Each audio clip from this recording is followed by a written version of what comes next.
Today, we will be discussing the principle of laissez-faire, which roughly translated means let each man do what he wants. Harold, if you start that today, I'll... Yeah, you what? Hit me? Come on, chicken ass. I'm warning you, Harold! Can you? Or you'll lose your job.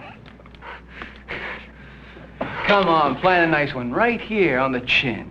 Ought to get about 10 days in the slammer. Come on, chicken ass. Is this jerk bothering you, Mr. Clutch?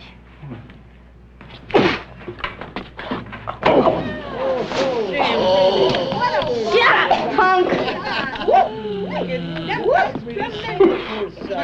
Hey, now, we're not gonna have any more of that crap today.